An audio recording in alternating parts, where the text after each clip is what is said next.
डर की एक नई दुनिया में आपका स्वागत है, जहां अंधेरा सिर्फ बाहर नहीं, आपके अंदर भी उतर जाएगा। जहां परछाइयां भी फुसफुसाती हैं और सन्नाटा चीख उठता है। हर कहानी एक ऐसा राज खोलती है, जिसे जानने के बाद शायद आप अकेले रहने से डरने लगें।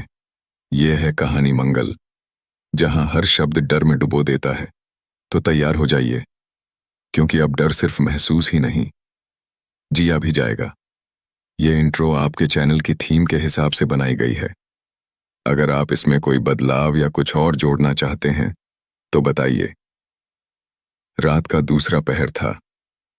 रेलवे ट्रैक सुनसान पड़ा था। केवल ठंडी हवा की सरसराहट और पास की झाड़ियों में छुपे कीड़ों की आवाज सुनाई दे रही थी। अनिरुद्ध और समीर इस सुनसान जगह पर किसी गुप्त तस्वीर की तलाश में आए थे। वे पैरानॉर्मल घटनाओं में रुचि रखते थे और ऐसी जगहों की फोटोग्राफी करना उनका जुनून था। तूने सुना है ना, लोग कहते हैं कि इस ट्रैक पर कोई आत्मा भटकती है, समीर ने डरते हुए कहा। अनिरुद्ध हंस पड़ा। भूत वूत कुछ नहीं होते, ये सिर्फ अफवाहें हैं। लेकिन अगले ही पल उसके कैमरे ने कुछ ऐसा रिकॉर्ड किया जिसने उसके रोंगटे खड़े कर दिए।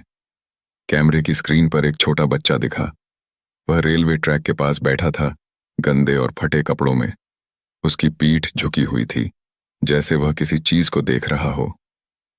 यह बच्चा इतनी रात को यहां क्या कर रहा है? समीर ने फुसफुसाते हुए कहा।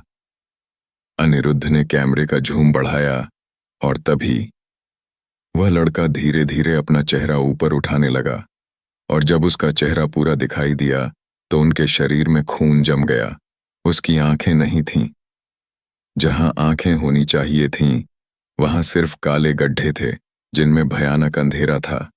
ऐसा लग रहा था मानो वे गड्ढे उन्हें खींच लेंगे। भाग, भाग यहां से, समीर चीखा। लेकिन तभी कैमरे की स्क्रीन झिलमिलाने लगी और उसमें अजीब और गरीब आकृतियां दिखने लगीं।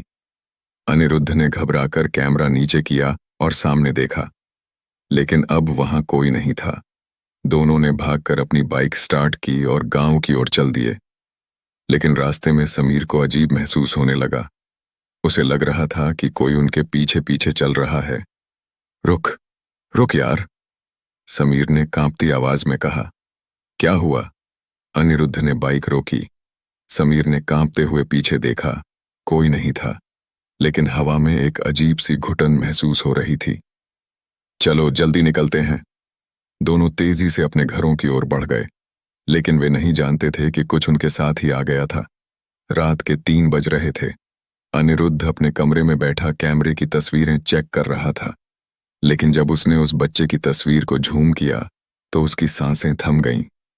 बच्चा अब और पास आ चुका था, और जैसे ही उसने अगली तस्वीर देखी, वह अपनी कुर्सी से गिर पड़ा। अब वह बच्चा उसकी खिड़की के बाहर खड़ा था। अनिरुद्ध हिम्मत जुटाकर खिड़की की ओर बढ़ा। उसने धीरे से पर्दा हटाया, और फिर खिड़की के ठीक सामने कोई खड़ा था। उसका चेहरा काला पड़ा था और आंखों की जगह गहरे गड्ढे थे। तुमने मुझे देख लिया, अब मैं तुम्हें भी देखूंगा। अगले दिन समीर कॉलेज नहीं आया। अनिरुद्ध ने उसे कॉल किया, लेकिन कोई जवाब नहीं मिला।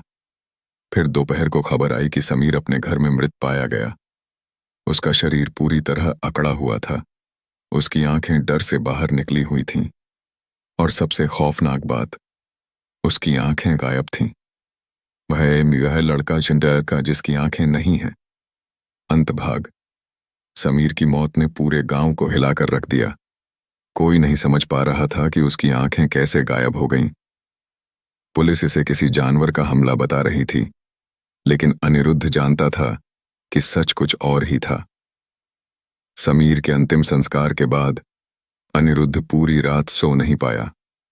हर बार जब वह आंखें बंद करता तो उसे वही बच्चा दिखता, बिना आंखों वाला बच्चा, जो अब उससे कुछ कहना चाहता था। डर के बावजूद अनिरुद्ध ने उस रेलवे ट्रैक के बारे में और जानकारी इकट्ठा करनी शुरू की। वह गांव के सबसे बुजुर्ग आदमी रामलाल के पास गया। रामलाल ने अनिरुद्ध को जो बताया, वह रोंगटे खड़े कर देने वाला था। आज से 30 साल पहले उस रेलवे ट्रैक पर एक भयानक हादसा हुआ था। एक 10 साल का बच्चा, जिसका नाम गोविंद था, अपने पिता के साथ उस ट्रैक पर गया था। पिता शराबी था और अक्सर गुस्से में गोविंद को मारता था। उस दिन उसने गुस्से में आकर गोविंद को ट्रैक पर धक्का दे दिया और तभी तेज रफ्तार ट्रेन आई। गोविंद भाग नहीं सका। ट्रेन की चपेट में आने से उसका शरीर 2 हिस्सों में कट गया। लेकिन सबसे भयानक बात यह थी कि ट्रेन गुजरने के बाद उसके शरीर से उसकी आंखें गायब थीं। कोई नहीं जानता कि उसकी आंखें कहाँ गईं। कुछ कहते थे कि उसकी आत्मा अभी भी अपनी आंखें तलाश रही है और जो भी उसे देख लेता है उसकी आंखें वो छीन लेता है। अब अनिरुद्ध को समझ आ गया था कि समीर की मौत क्यों हुई। क्या मैं अगला हूं? उसने खुद से पूछा। उस रात जब अनिरुद्ध अपने कमरे में अकेला बैठा था, तभी बिजली अचानक चली गई। कमरे में अंधेरा छा गया और फिर दरवाजे पर दस्तक हुई। धीरे धीरे, लगातार। अनिरुद्ध कांपते हुए उठा और दरवाजे की ओर बढ़ा। उसने झिझकते हुए दरवाजा खोला। बाहर कोई नहीं था, लेकिन जैसे ही उसने दरवाजा बंद किया, उसे अपने पीछे किसी की सांसों की आवाज सुनाई दी। वह धीरे से मुड़ा। वही बच्चा खड़ा था। उसकी आंखों की जगह खाली गड्ढे थे। तुमने मुझे देख लिया, अब मुझे तुम्हारी आंखें चाहिए।